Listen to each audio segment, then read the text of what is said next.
Tassa bhagavato arahato samma sambuddhassa. Namo tassa bhagavato arahato samma sambuddhassa. Namo tassa bhagavato arahato samma sambuddhassa. Buddhang dhammang sanghang namasami. So, welcome everyone to Clear Mountain's Wednesday live stream. We'll go from, as usual, from about 6 to 6:45 p.m. and then have a Zoom session from 6:45 to 7:30 if you want to join. So, we'll begin with a brief meditation, but today is a uh, generally Q&A session. So, feel free to type questions into chat, topics you'd like to discuss, and after the meditation, we'll move into that.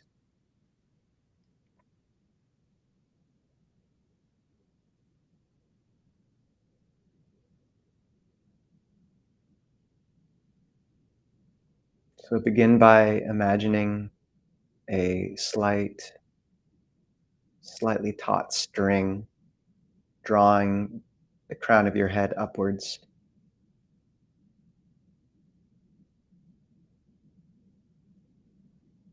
so that your spine is extended to its full length, but relaxed.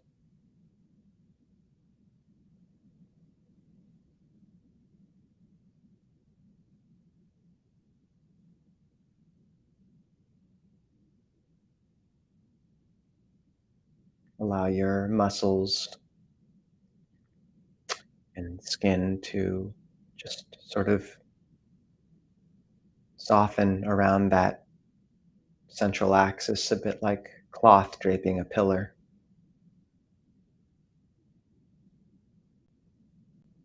Soften the tension in your eyes, jaw, throat, belly.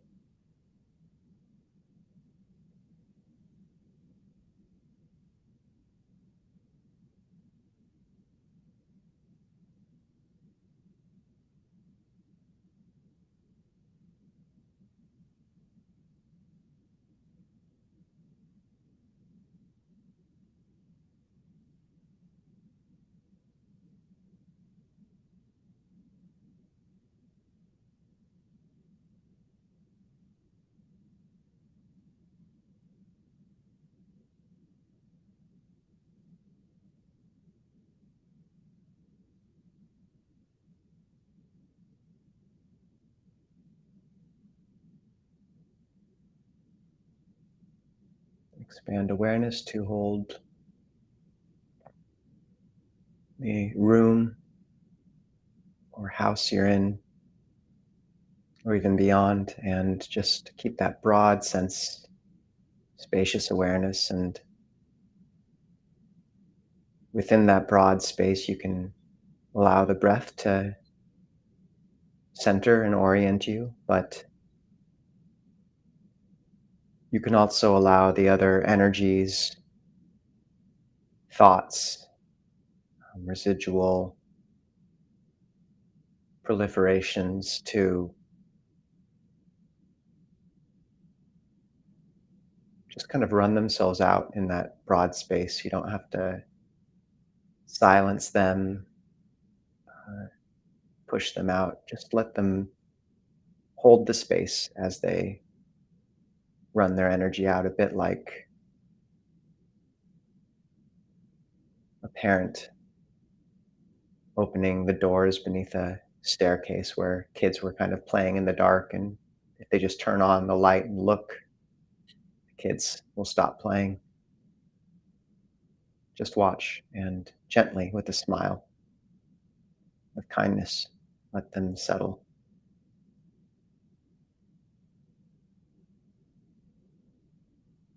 Friendliness.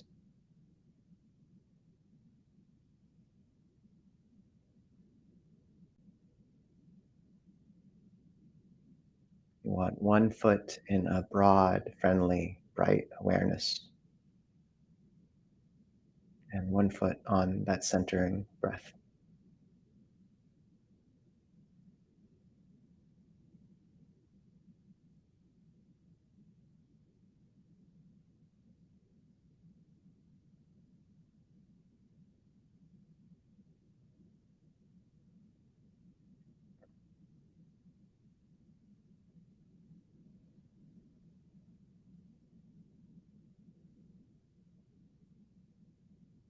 Note that the spatial location of the breath isn't the essential element, but rather the temporal continuity of awareness.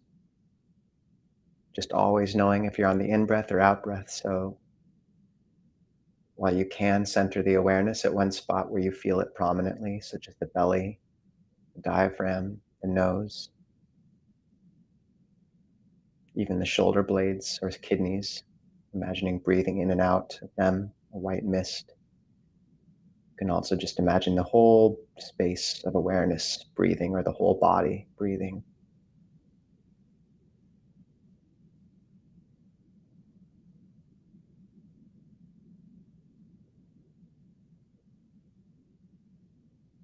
We're aiming for temporal precision, not spatial precision.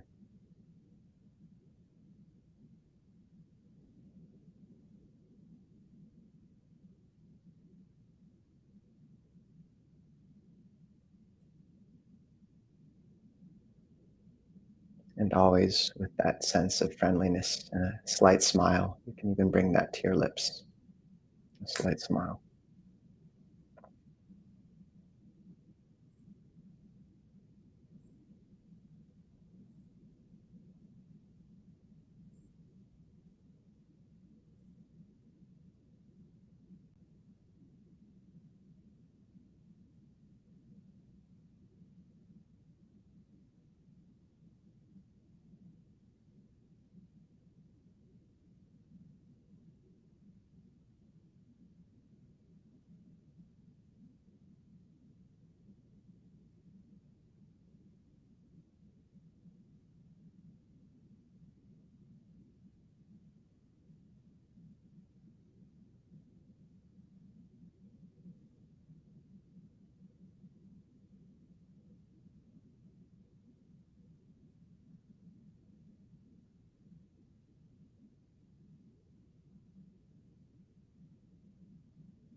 If you notice a lot of pressure building up in your head,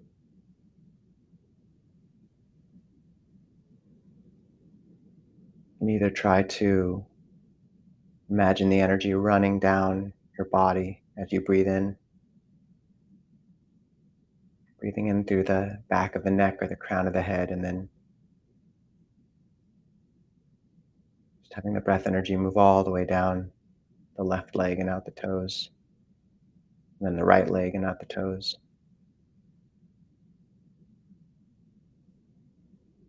Or alternately, you can imagine the awareness at the center of the brain as a white light, expanding it to fill the brain,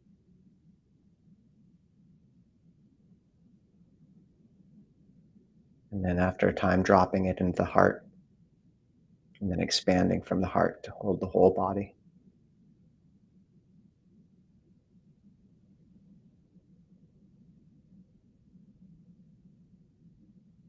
These are the two breath techniques taught by Ajahn Lee, and Ajahn Jeff, full-bodied awareness.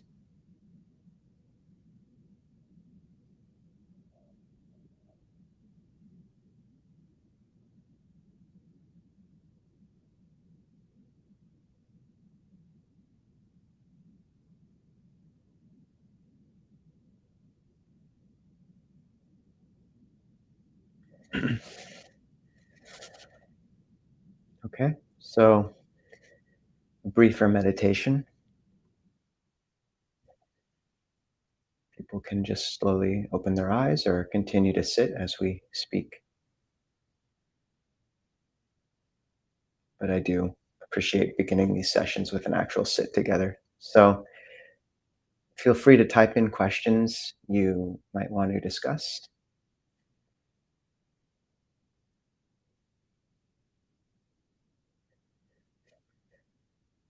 One thing I wanted to speak to while we're waiting is a list I've been going over recently. It's 27 kinds of pride or mada, which translates somewhat literally as intoxication.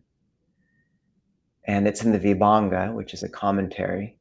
So it's not directly from the Buddha, but it's a list I've been just found to be unbelievably useful. And it just goes through all these different foundations we take as well to take refuge in and grasp to as refuge in self and conceit.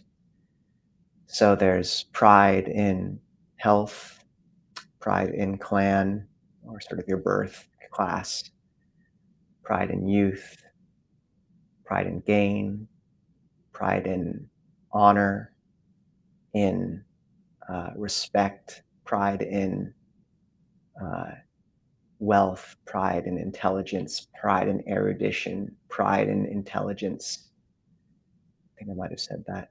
Pride in having adherence, pride in not being despised, pride in being an expert.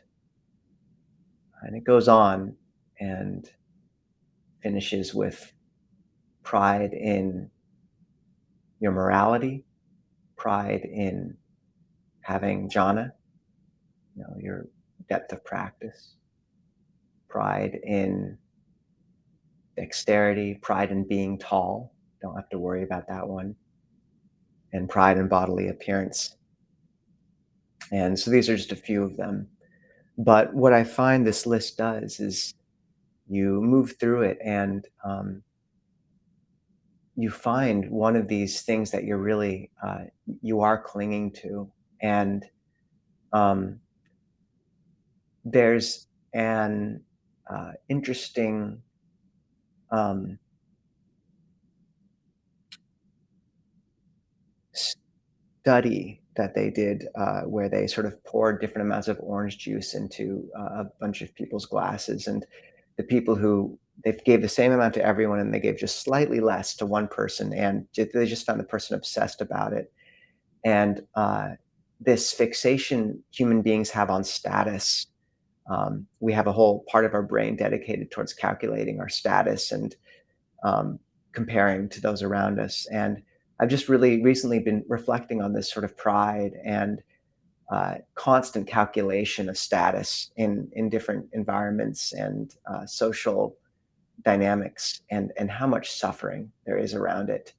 Because ironically, the better your status rises, the higher it rises, the more vulnerable you are, because there is something in others that sort of rejoices in seeing status fall.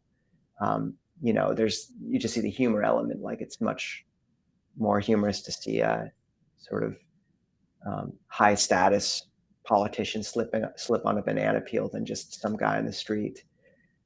So it's inherently vulnerable. And those of you familiar with the eight worldly winds will know that status, praise and blame, um, fame and disrepute make up uh, effectively half of the worldly winds. There's also gain and loss, pleasure and pain, but so much of our suffering and happiness, and the buffeting of the world is predicated on how we view others viewing us. And just what a gift in this path to have a refuge apart from that, to know that what we uh, let go of into, as we let go of these other sources of identity and clinging, is a deeper, irreducible goodness in us, that we develop.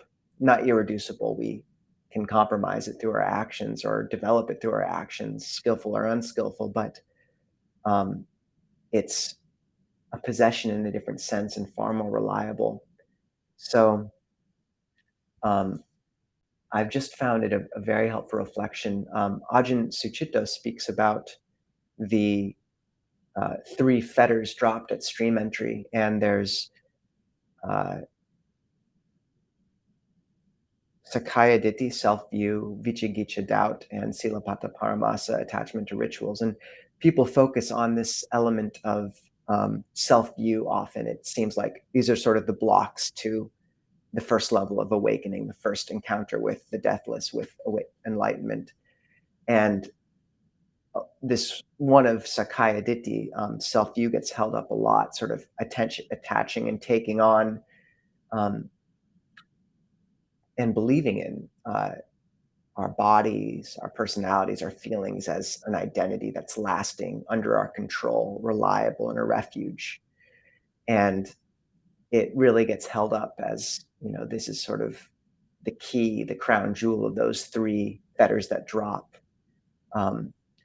But Longpo Sucitto really reflects that dropping that self view, that attaching to these things as identity, as self, is predicated or integrally related to the dropping of doubt, and specifically in this case, doubt in the path as a route to awakening, in terms of developing, the Noble Eightfold Path, developing right intention, right speech, right, uh, livelihood, right action, and onwards up to right mindfulness and right concentration.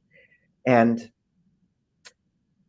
what the reflection is that as long as we haven't, as long as we keep on doubting this path, as long as we haven't taken or stepped into something apart from us as refuge, we have no real choice but to identify and to find our refuge in these other sources of refuge, which are fragile, tentative, uh, and burning in a sense, um, entwined with suffering. So only when we begin to find refuge in the path, in the Dhamma, in Sangha, in gain a real confidence in the ability of the heart to purify through refined and skillful effort and application of these profound teachings.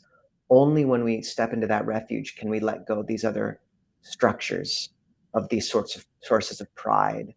Only then, does the heart naturally stop clinging so much to what others think of us, to our wealth, to our intelligence, to these loci of identity.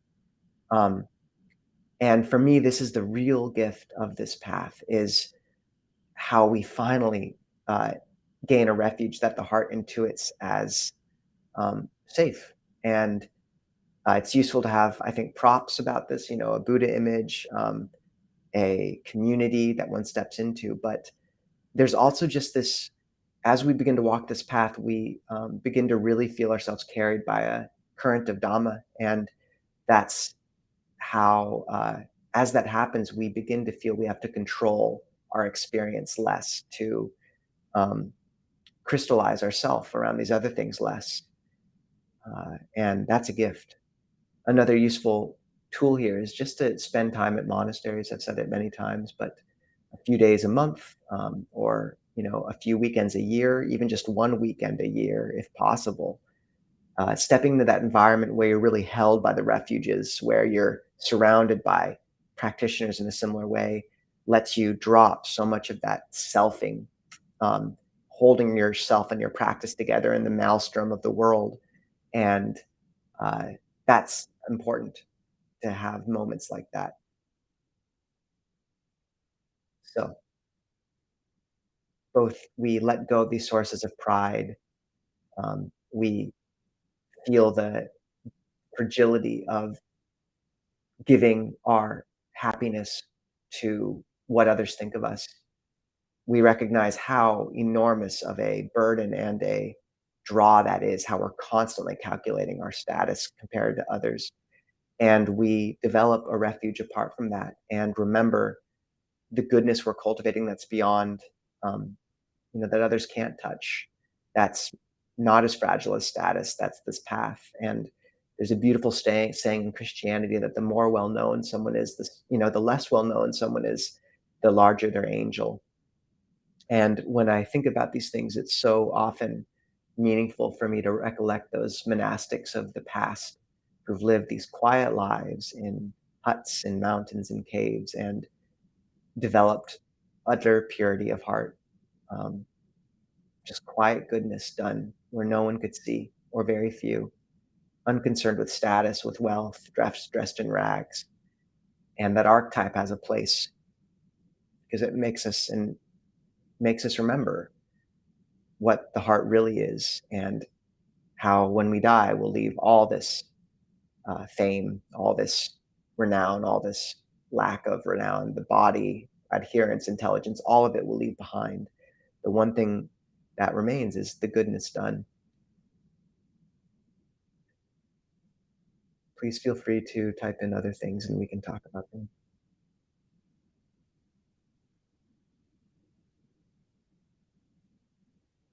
Please explain more about the deathless independent origination.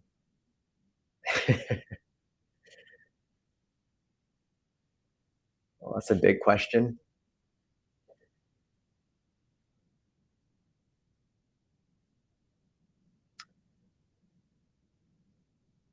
What I might say is this. There's a sutta called the Upanishads. No, that's requisites. It's in the Samyutta Nikaya 12.20, I believe. And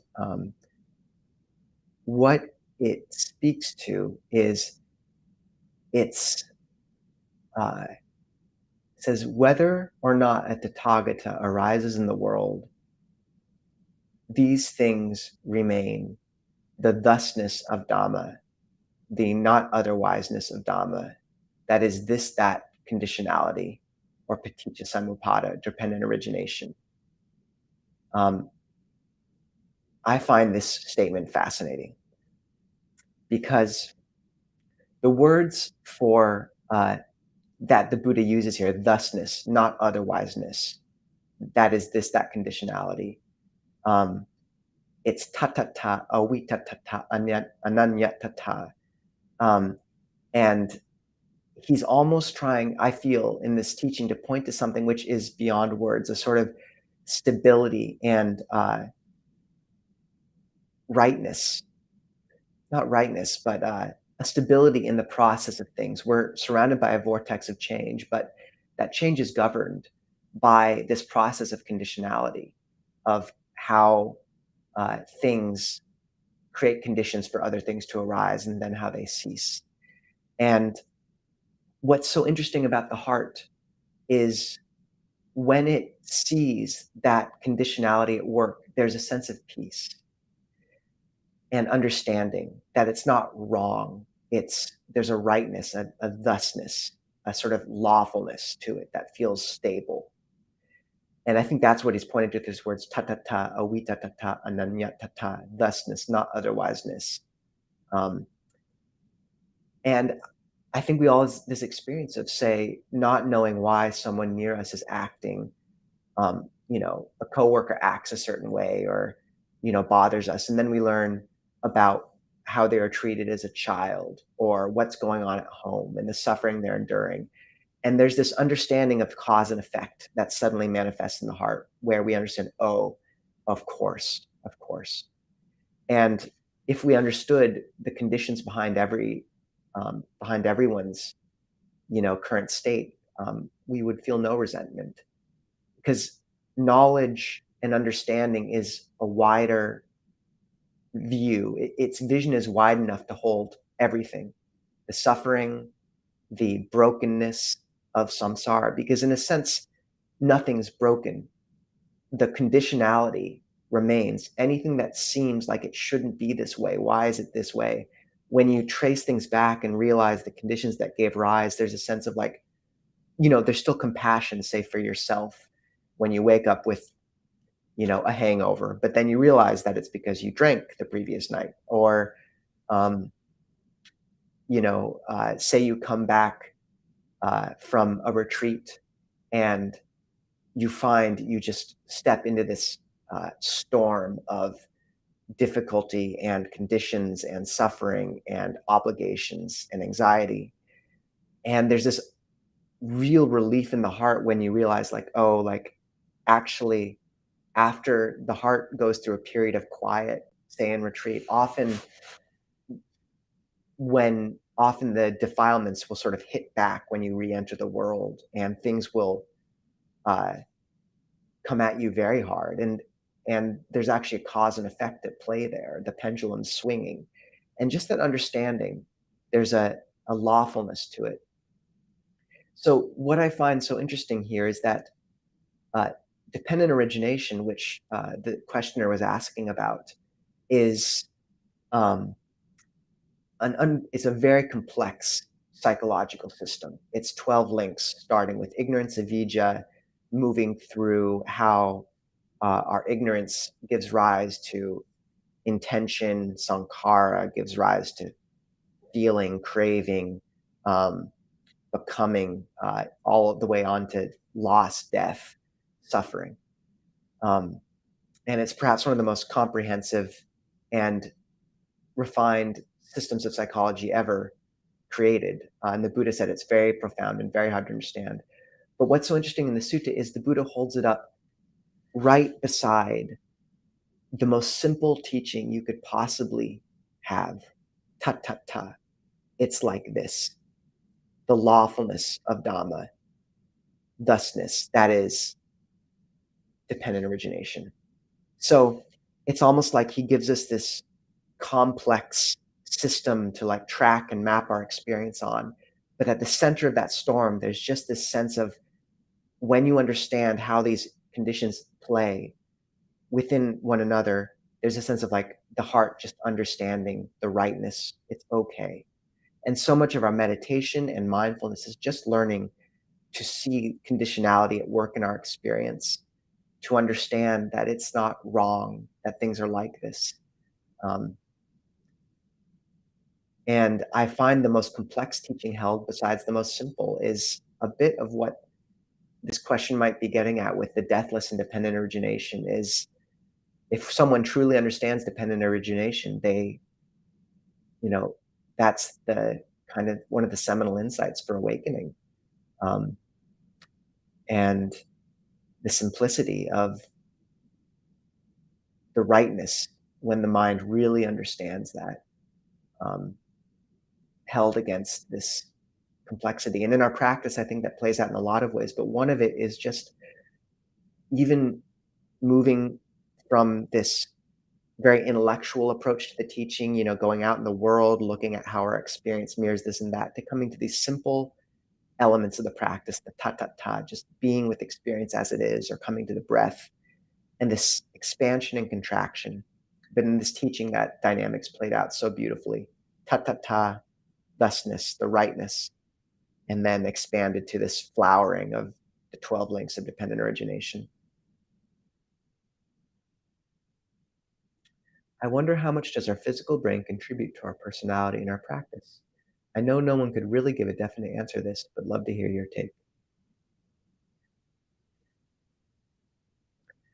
I think we can gain more insight into this than one might think, actually, by just watching what happens as people age and practitioners age and do begin to lose their mental faculties and acuity. Ajahn Nisabho, Ajahn Jeff often speaks about his teacher, Ajahn Fuang, I think, uh, and he got in a car accident, and he often said, "Look, I have a lot of strange thoughts and perceptions now," because he had a brain injury from it, but that thing I got from my practice, that remains.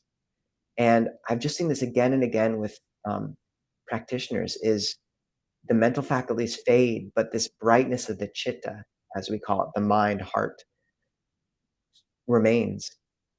It's a bit like how sunlight illuminates mist at morning. It's sort of fuzzy, it's mist, but it's, uh, incandescent, and I've just seen that innocence manifest in practitioners and just the honesty that practitioners have around going through that process of being like, "Yep, I forget things," um, and, and how beautiful that is, and sometimes people who really embody this as they age, it's like their skin becomes translucent, and what shines through just grows brighter and brighter. So the physical brain certainly has an effect, especially in our ability to practice, but what you gain remains. I honestly believe that, and that's that's very heartening.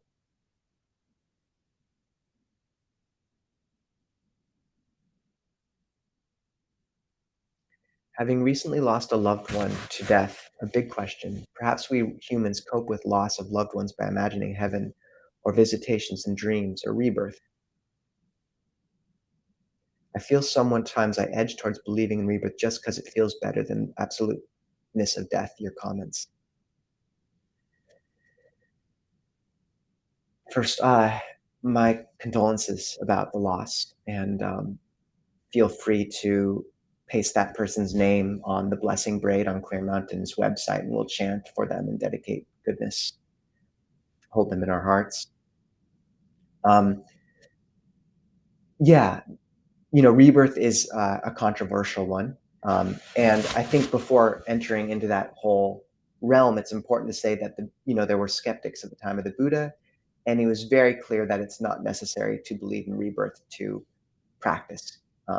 He called it the double bet, where he's like, if there is a life after this, then you do good and there's a good rebirth. If there's not a life after this, then you do good and still you live a pure life and are praised by the wise. So you win either way.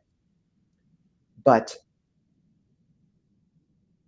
one thing I think is interesting is people really often do have a somewhat agnostic view on this, just sort of like not going to go there. It's sort of out of the realm, and I get that. Like, there's enough questions in the mix.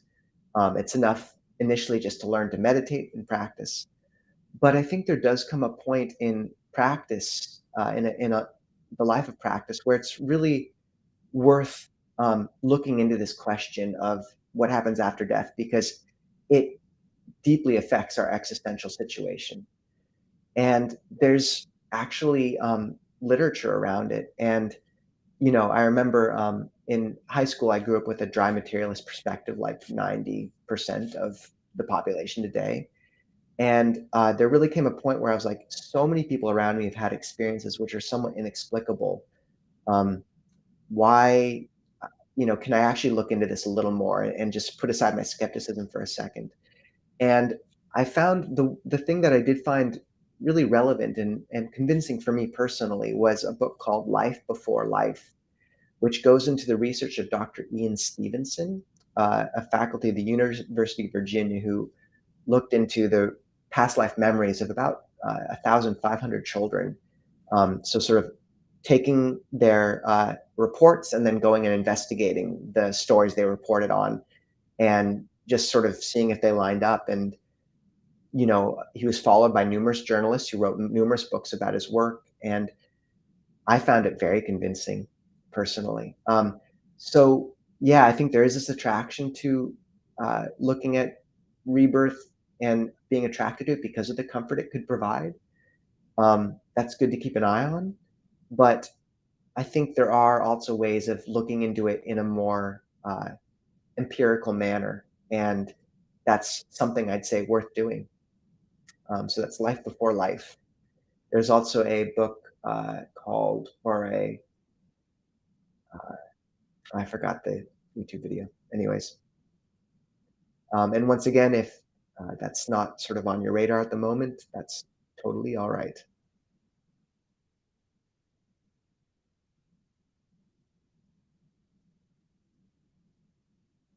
I think I heard you say once that dependent origination was considered controversial.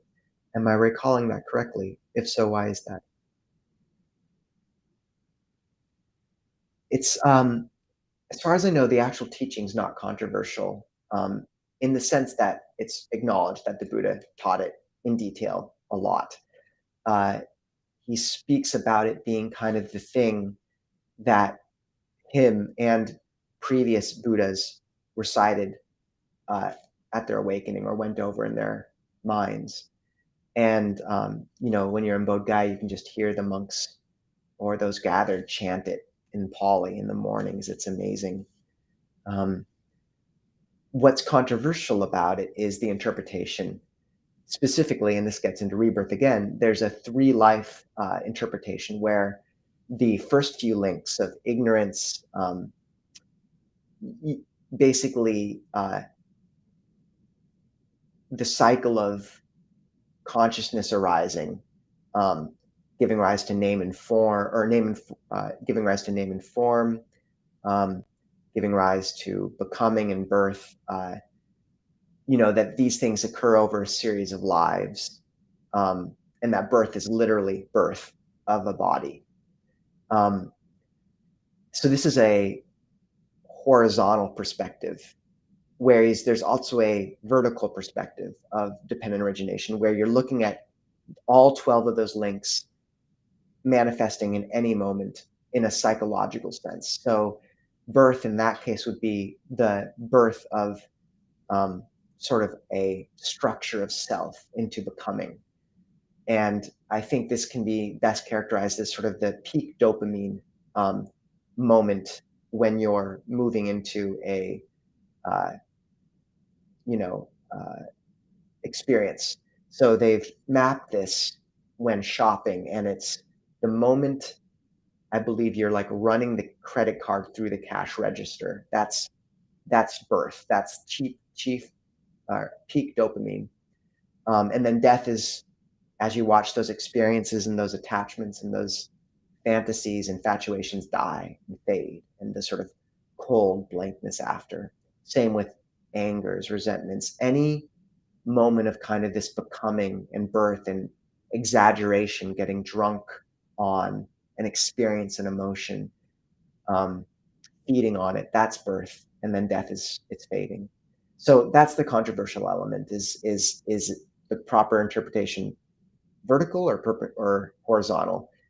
Does it occur over multiple lives, or is it in any moment? And I'd say both are just very useful uh, to use. I don't think you really have to pick.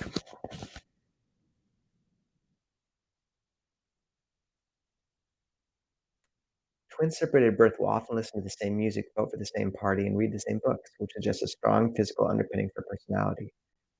That is true. I didn't know that.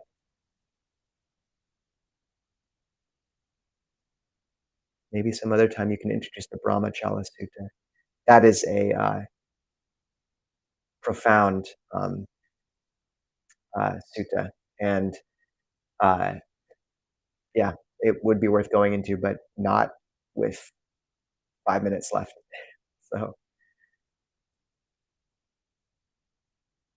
do we have any other things people would like to speak about before we wrap it up?